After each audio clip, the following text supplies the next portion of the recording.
What's up, everybody, and welcome back to TarHeelIllustrated.com. Or, of course, if you are watching on our fast-growing YouTube channel, you know what that is. That's Tar Heel Illustrated. I'm THI staff writer Jacob Turner, joining me as he always does for another episode of the UNC Basketball Show, episode 6 of the UNC Basketball Show. Our very own publisher, Andrew Jones. And AJ, a lot to talk about once again. We did a football podcast right before this. This is actually going to come out after this podcast, but kind of the same theme in this one. There's just a lot of things to talk about. We're obviously going to hit on Carolina's loss to Pittsburgh a little bit more, kind of what that means for the program as of right now, heading in to the matchups we're going to look ahead to a little bit later on, which is Wake Forest and Notre Dame coming up this week as we're recording this one on Monday morning. So Carolina 9-5, 1-2 in the ACC, certainly getting, if I could talk, currently sitting in ninth place in the league. That was a tough one to get out right there, AJ, but we battled through it. I want to look back a little bit at the Pitt game. We obviously, again, hit on it during our Three Things video, but I do want to kind of hit on it a little bit more. And one of the bigger themes from our Three Things was Armando Bacot's comments. And I think that's where we can kind of build off with this and analyzing not only that game, but kind of a theme that's been there for the Tar Heels and not being able to kind of finish off opponents like we've seen vintage, really good North Carolina basketball teams do. So a couple of quotes, kind of, I'm not directly quoting Armando, but kind of some of the things he said is a little bit of frustration down the stretch against Pittsburgh is why he wasn't getting the ball anymore. I think Carolina went away from him when he was being so dominant and, one of the best players in college basketball. I don't know why you would stop going to him. And also a couple comments of kind of like, just thought we kind of turned a corner. Looks like we didn't.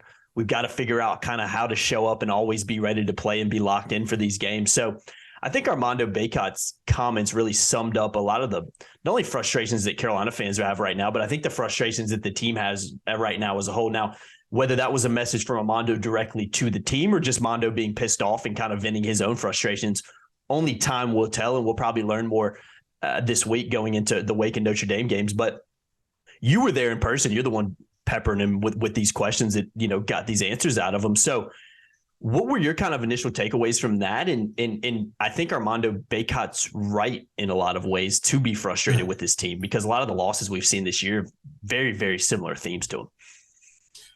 If there's a word that I would never use to describe Armando, it would be unreasonable. Armando's quirky. Armando can be silly in a good way.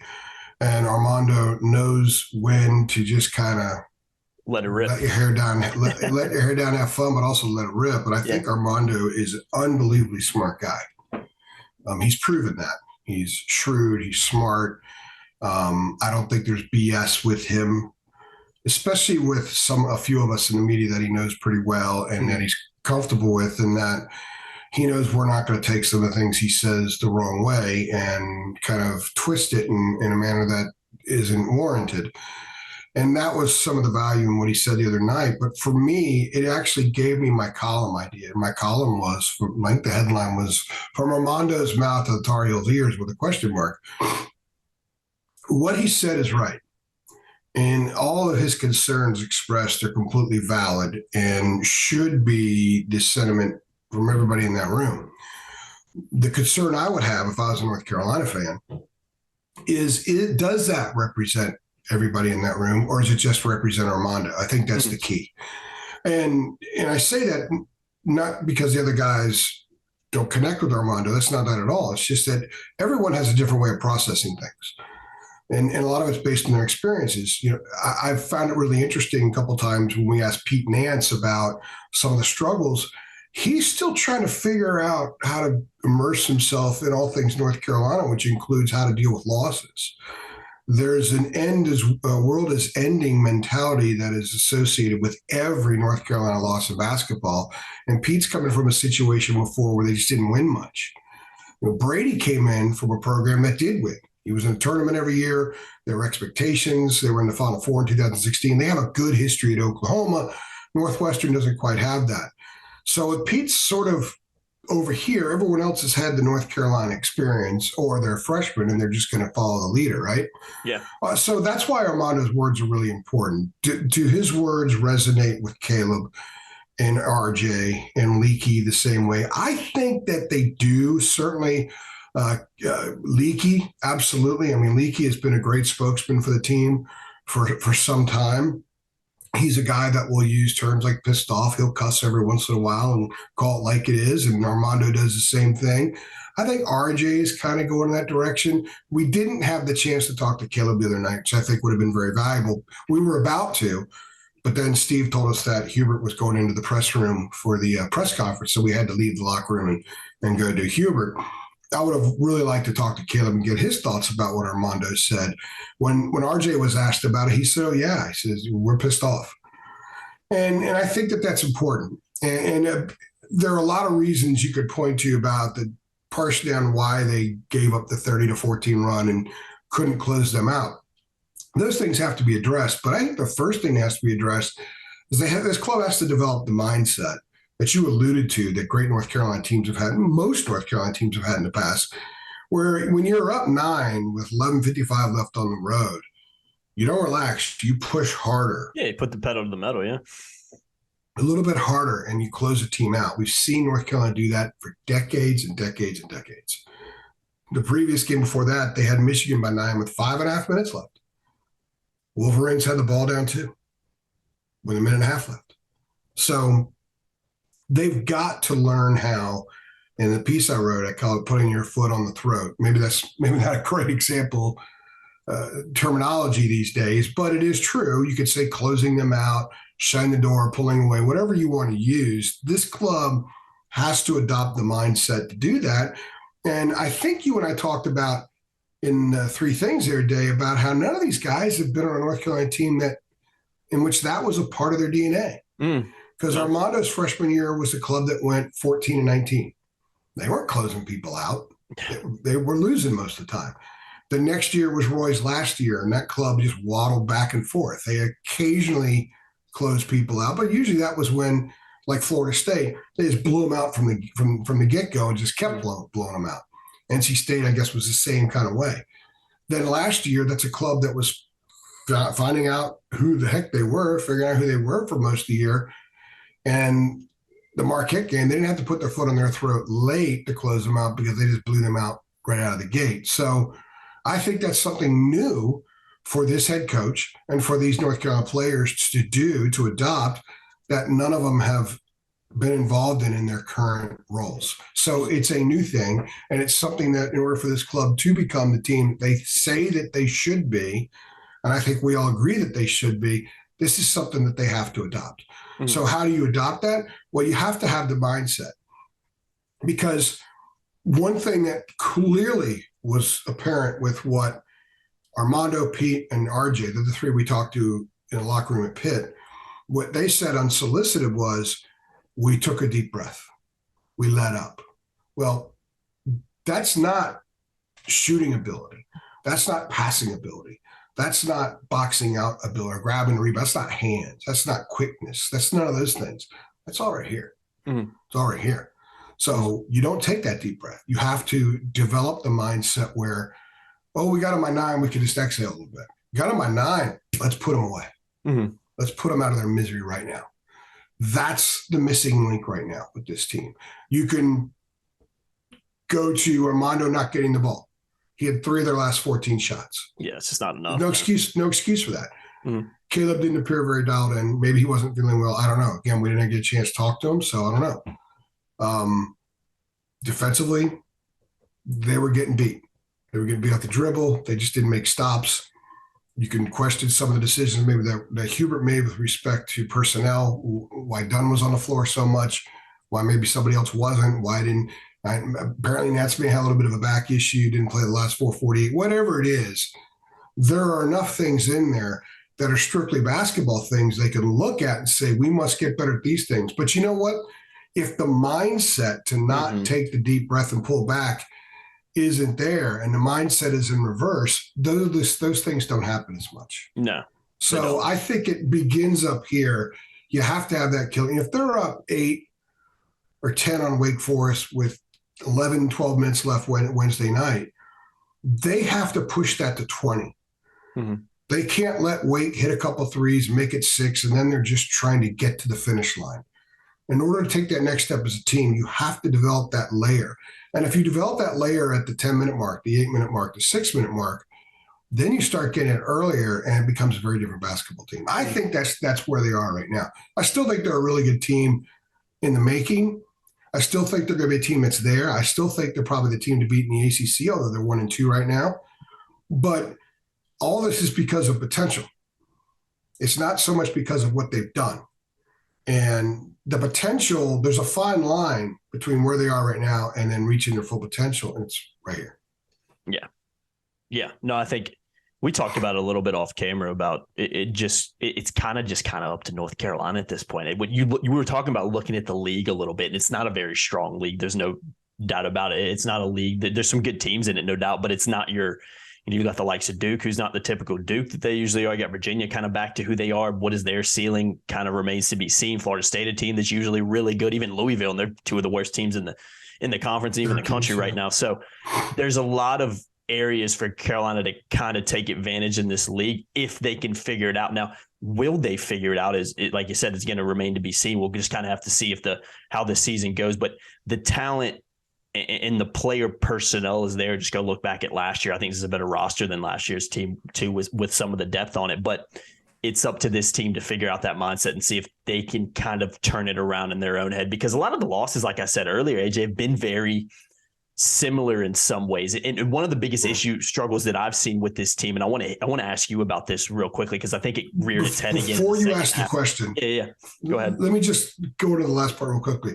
Going back to what we were saying about Armando's words, he has to be the spokesman for the team, not just Armando. Mm-hmm. So that right there, when Armando speaks, it should be North Carolina speaking. He's the guy right now. He's their best player. He's the one who's decorated. He's articulate. He's smart. He doesn't BS. And he has to speak for the team. So that means they have to be on board with what he's saying. And if he gets ticked off, that has to permeate to the locker room when the doors close and the media walks out. Mm-hmm. So that's important. If we're going to watch something moving forward about where this team is mentally, I think this has to be Armando's team. Mm-hmm.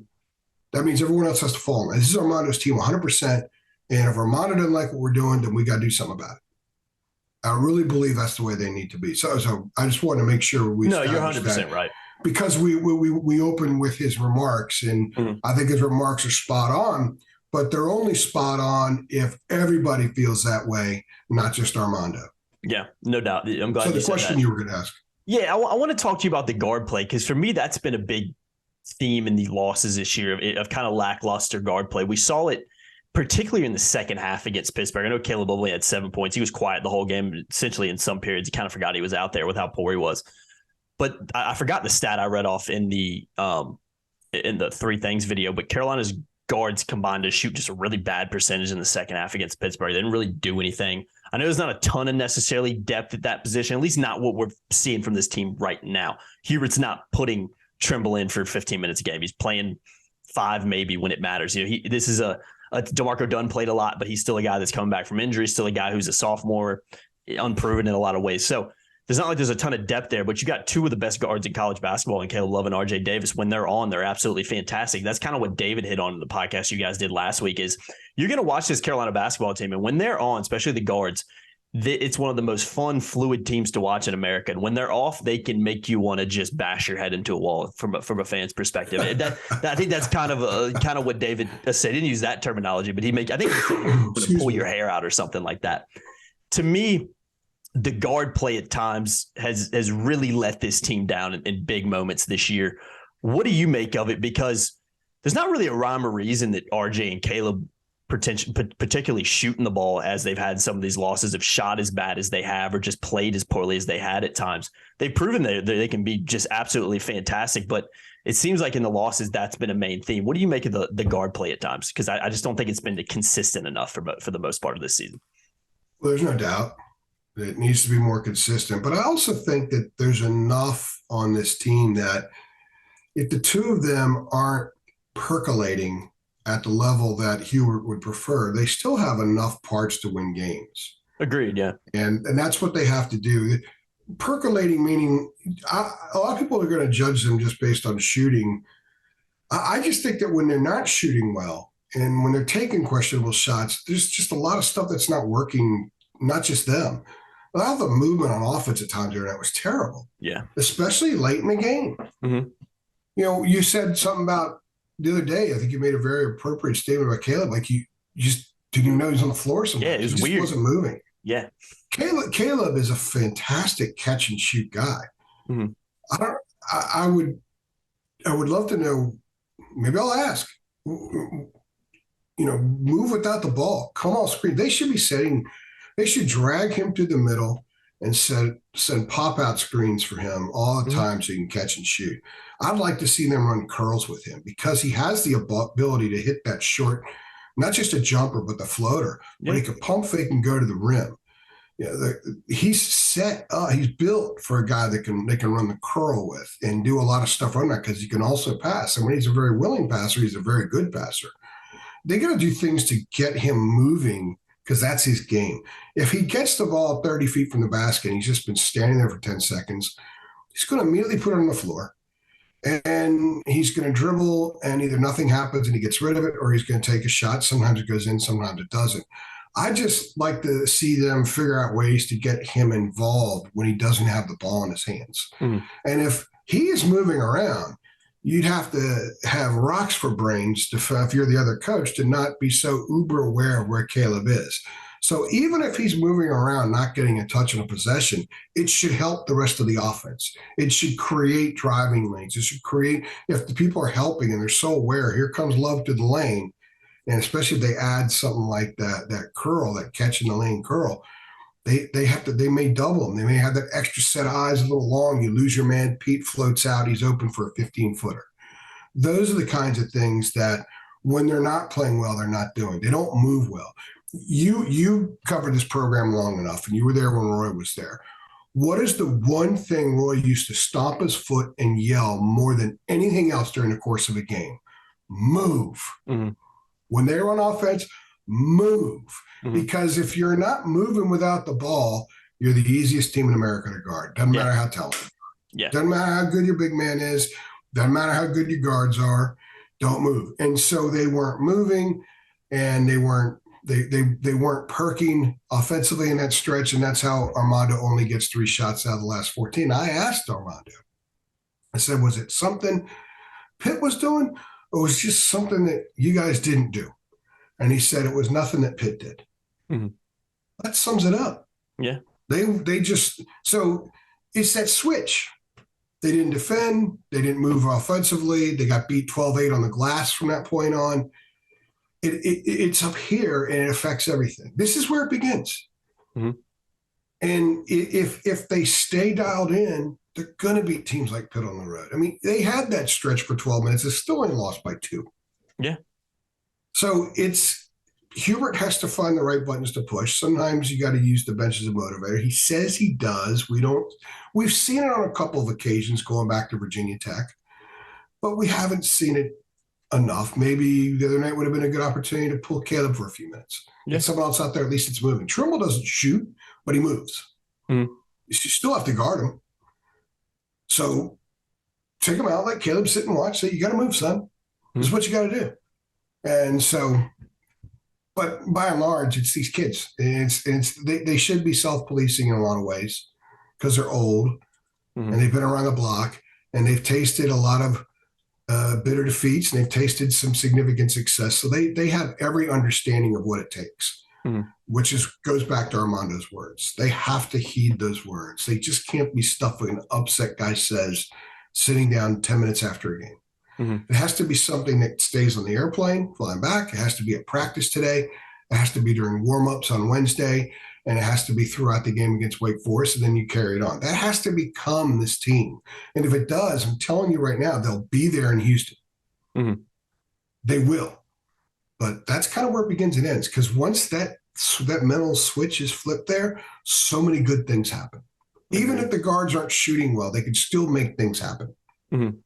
No, there's no doubt. I think this team has so much potential, and I do agree. I think it really starts with them. You could analyze a lot of different things, but this team is good enough personnel-wise to be able to kind of figure it, experience enough. That's key, too, to be able to figure out a lot of these things on their own. I want to ask you this before we move on to looking ahead. Number 1 ranked team to start the season, came back in the poll for a second. They're going to fly out again. Will be coming in at 25 after the loss. Yeah, they're gone again. 9-5 through 14 games, 1-2 in ACC play. Again, 9-5 at Georgia Tech might be fantastic, but 9-5 at North Carolina for a lot of fans, and for the program that's set as much, precedent as it has and has so much tradition, it's not really good enough, especially not only for the program, but this team should be better than that in my opinion. They're better than 9-5 when you look at the personnel on this team. A lot of panic out there from the fan base, and I get it. I totally do. When you look at where this team started to where it is now, I mean, can you really blame Carolina fans for panicking? I really can't. What do you make about that panic meter, AJ? I know we look at it from a different perspective. I don't personally think there's too much reason to panic yet. I think if they keep losing games like they have, then maybe you do start to panic a little bit. But what are your thoughts on kind of where the panic meter's at? Because I think maybe the potential is, I think it could be about right here. It's about as high as it could get. I think if anything, it's probably here. I don't think it's quite at its peak yet, but there are a lot of people panicking. The panic meter? Yeah. The panic meter? Yeah. Yeah. I think it's high. I don't think it's peaked yet, though. Yeah. Panic. I don't know if I'd panic. I think there's justifiable reason for a lot of concern. I mean, there is nobody on the face of this earth that had this team 9-5 right now. Nobody. You go find like the biggest NC State fan in North Carolina hater, and they didn't have them at 9. No, they didn't have them at 9-5. No, nobody did. Mm-hmm. The Duke fan who has Carolina blue tissue paper to blow his nose in, he didn't have them at 9-5. No, I did. So, yeah, enormous disappointment. But that's if you just look at it from a distant snapshot. Yeah, I think that there's so much more to it, and that's one of the things that is my job, is our job, is to explain those things. And I believe that they cut the cord with that 4-game win streak. I really believe it was cut. So what happened then is they started anew. So everyone else started in November with their games. Carolina just kind of started the other day in a way. Mm-hmm. And what I mean by that is the cord was cut. Now they're the 2023 Tar Heels. Well, what are they going to become? I mean, they have the benefit of playing games. They have the benefit of having moments of cohesion between Pete and Armando, and then a lot of moments where it looks like they're still trying to figure things out. So they have all that. They have the benefit of some of the time that the bench guys have given them. And I do think the bench is better than sometimes the minutes it gets. I do think Hubert should play the bench more. He should, sometimes maybe they pull the foot off the pedal because they're a little tired because they're going a long stretch. And I think that that's human nature to be that way.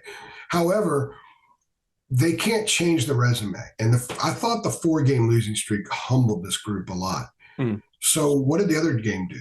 I don't know. Did it humble them or did it piss them off? It pissed off Armando. RJ said he was pissed off. Hubert said he was angry. He'll never use the word pissed and pissed off. I was in that locker room. I didn't think it was a very happy place. Mm-hmm. There was no music playing. There was no joking around. One guy asked another dude if he had deodorant because I think one of the players forgot their deodorant. I mean, that's like the only thing I heard. Yeah. Other than when we were talking to the kids. So you can hear the shower running. Mm-hmm. So it wasn't a locker room unlike I've seen before, but it also was a locker room I thought that reflected some kids that were highly disappointed. Mm-hmm. So the level of disappointment goes back to what we were saying about Armando. I really think everything goes back to that. Because whether even if they just cut the cord and they're sort of launching into who they're really going to become over the next few months now, they're so talented, they're so experienced, they have enough depth. I think the coach has proven that he can push the right buttons enough that the full expectation should be, okay, they're 9-5 now, but what are they going to be over the next 17 ACC games and then the ACC tournament before they head in the NCAAs? You got to figure they have 19 games left at least. They'll win a game in Greensboro and then maybe lose, or they win 2 and so there's 20 games left. But they have 17 ACC games left. 9 are at home, 8 are on the road. The road games are Syracuse, Pitt, Louisville, Virginia, FSU, and State, Wake, and Duke. Duke, yeah. So there's a lot of wins there. Mm-hmm. And there's a lot of wins there for a team that has the right mindset. A lot of those are games that, look, just go in there with the right mindset, take care of business and win. The next 17, I think on paper and seeing these guys up close and how they could play at times, they should go 15-2. Mm. That's a lot to ask given the fact they're 9-5. Mm. So if the new 2023 Heels are sort of becoming who they are right now, and you sort of shake off the cord cutting phase of the season, then maybe 15-2 sounds a little bit more realistic. I'm throwing that number out there because I really think that's what they should be. Mm. I wouldn't project that right now because there's nothing that they've done through 14 games that would lead me to believe they're going to go 15-2 the rest of the way. Yeah. But I think that's what is in their capability. That's what the potential for that. Doing. Yeah. So they have to. It depends on how much their minds are right to do that. I'm telling you right now, it all comes down to their minds. I really believe that. Mm-hmm. And I don't want to overstate it and bore people with it, but boxing out is a mind thing. Defending better than they did, especially on the ball, it's a mind thing. Moving without the ball is a mind thing. Setting better screens is a mind thing. Coming off the screens better is a mind thing. Hedging defensively is a mind thing. If you're going to ice properly is a mind thing. And for Hubert, they've had a lot of success with those traps and extending pressure. Do that earlier. I mean, if he's a Dean disciple, how about flash that for a few possessions, 8 minutes left in the first half, and then pull back. And then throw it again with a minute left in the half to see if you can just surprise the team with a quick turnover here and there. Dean's teams used to steal possessions by doing that. The shock value, the surprise value, and executing it properly. And they would get an extra position and get a quick layup. And if you could get yourself some easy baskets that way, maybe you don't have to have all those great possessions later in a game. Mm-hmm. You're not in that need position as much. So I think that they all can be better. And so much of it, again, starts up here. I know I'm going to bore people to death saying that, Jacob, but I really believe that. This team can write its own script in whatever way it wants. Mm-hmm. One that's 9-5, and they continue on as a 9-5 type team and barely get in a tournament and get out the first weekend. And all the NIL glory that was there last spring disappears. Mm-hmm. Or they can have the right mindset and go on a streak and win a lot of games and make a push into Houston, and all the offseason glory they had last year, they have again this year. Mm-hmm. They want to make money. I mean, let's face it. They say that NIL is not results-oriented, but of course it is. Yeah, no doubt. Everybody loves a winner. Yeah, the walk-on's not getting a massive deal. Mm-hmm. It's the guy that scores touchdowns and the guy that puts the ball in the basket. So they want more NIL money. If you want to break it down to that, then perform. Yeah. Win games, perform, and the cash will be there. That's what college sports has become now. So let's lay it on the table, man. That's what that's basically what it is. That's what's in front of them. That, rings, cutting down nets, and glory. Yeah, mindset's got to be right, though. I completely agree. We'll see what happens as the season goes on, and we'll learn a lot more this week with Wake and Notre Dame, which we're going to hit on in just a second. Before we do, though, I want to give a shout out to our sponsor on this podcast.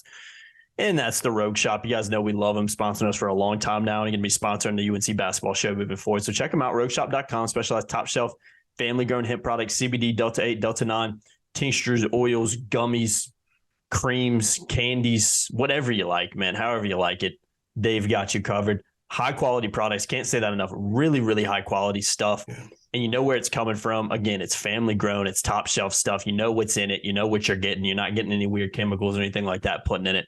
This is the real deal stuff, and it really, really works. So check them out, rogueshop.com.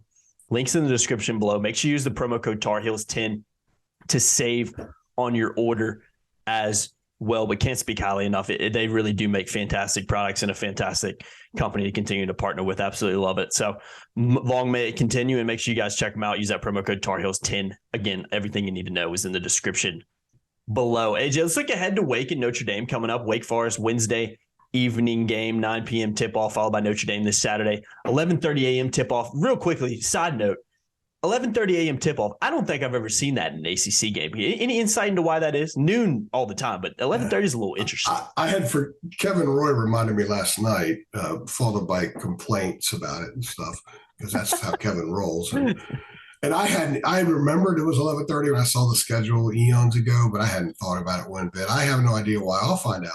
It's interesting. So, you see it in like football game, Big Ten football game or something like, they'll start a little bit earlier because of times, but not in basketball. 11 out there. I mean, a noon start here is an 11 a.m. start for a lot of Big Ten schools, or Big 12 schools.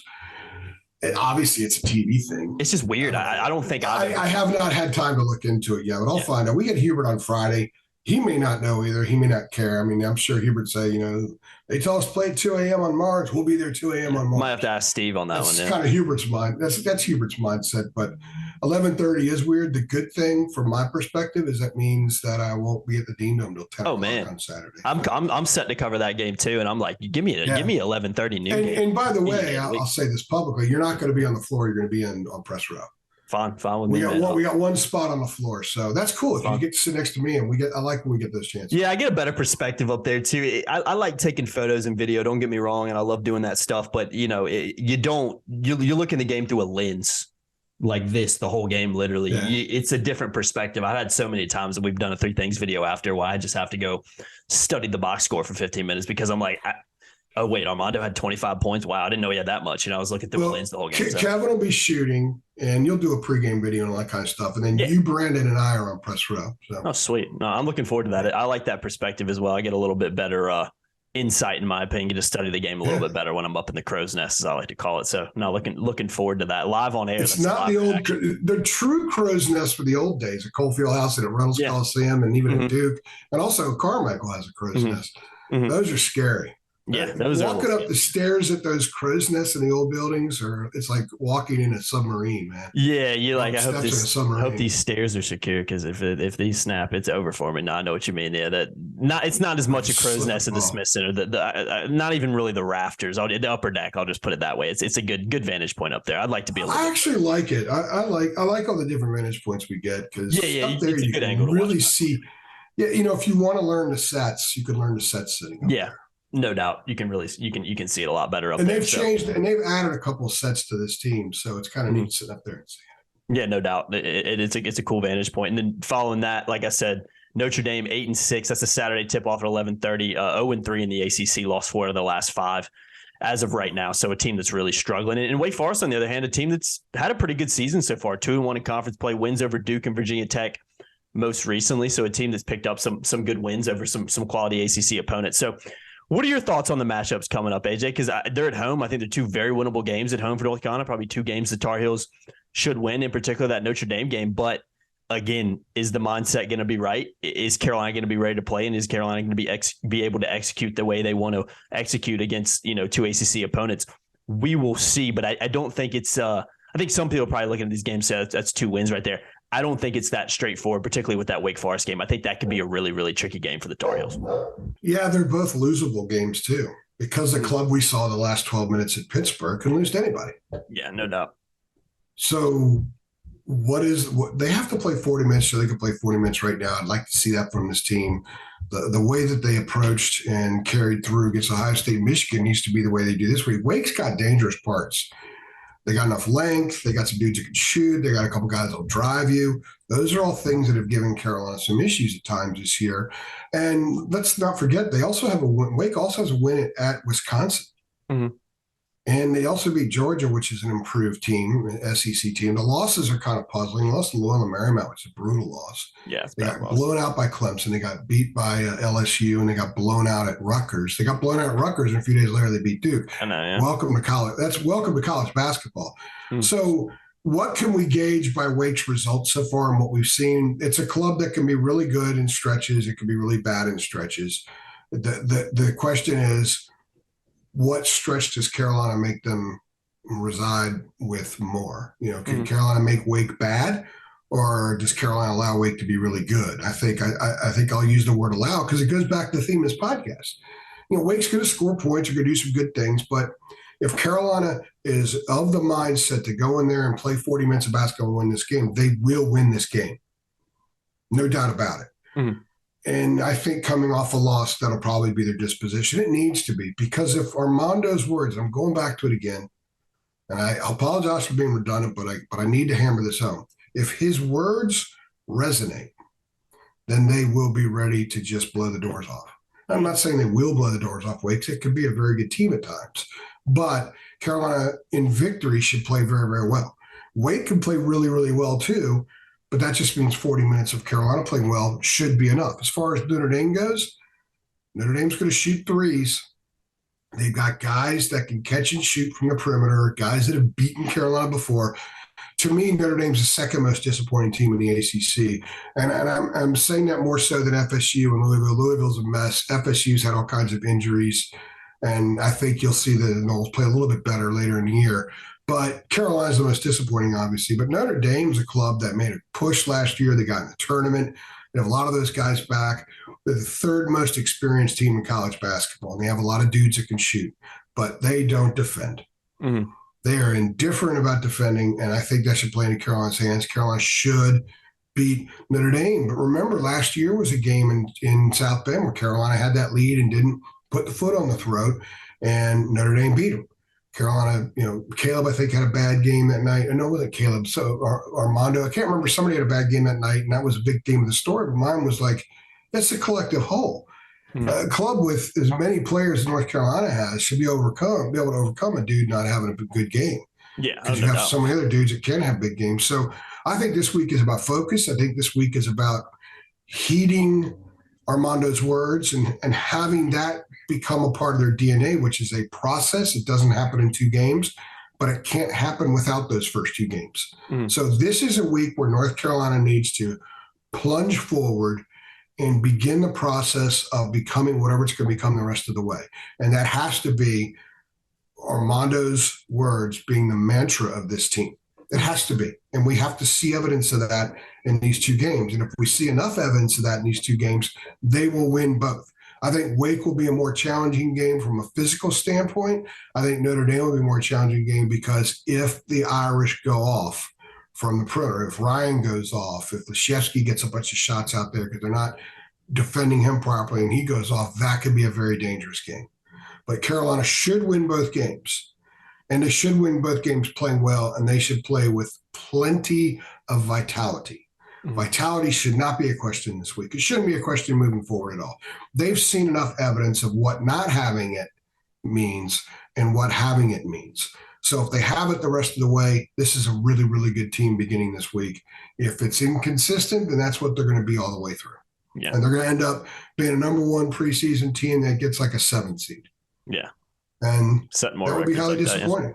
Yeah. And making a run from a 7 seed a year after doing it from an 8 seed probably isn't going to happen. So they have to become the process of being a national championship team now. You can't wait until March. They have to start that. I wouldn't say start it. They've already started whatever their process is going to be, but they have to really kick into gear the march toward becoming that team now because they've played 14. They have just 17 left. By the time this week ends, they will have played 16 and they have 15 left. So they'll be past the midpoint of the season. So now is when you need to kick this thing into gear. Big weeks coming up, starting here with Wake Forest and Notre Dame, and we'll see if the Tar Heels can get back on track. I think they will. I think these are 2 games they will win, but especially being at home, I think we'll see a little bit more improved version of North Carolina. And like I said, that Pitt loss, could be a catalyst for kind of kicking them in their rear end a little bit. Listen to Armando Bacot's words, feeding off of that, and not letting it happen throughout the rest of the season. So we'll see what happens, AJ, and obviously we'll be there. Yeah, 2 home games in a 44-day span. Wow. Is it really?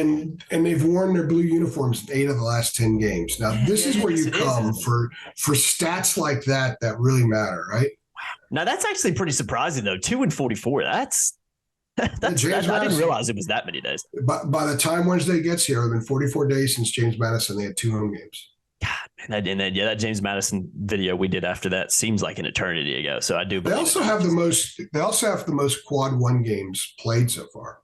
Yeah, don't get me wrong. They've had a tough schedule, no doubt about it. Even some of the teams, and even Pitt, you're not really expecting them to be pretty good. They're actually a pretty good team. So I do. I think Pitt's a potential tournament team. Yeah, I do too. They look good against the Tar. They have some really nice individual players that really tore Carolina apart. But we won't hit on that anymore because I know we've talked about that at length. But I think it's a good place to wrap this one up, AJ. Another episode of the UNC Basketball Show. Appreciate you watching. As always, make sure you check out Rogue Shop, rogueshop.com. Tar Heels 10 is the promo code to save. And make sure you keep it locked to TarHeelIllustrated.com for all your coverage, not only leading up to the games this week, but at and after the game. So I've been Jacob Turner. He's been Andrew Jones. Make sure you like, share, subscribe, hit that notification bell as well, as you always do, so you know every single time we upload. We'll see you guys in the next one. Thanks.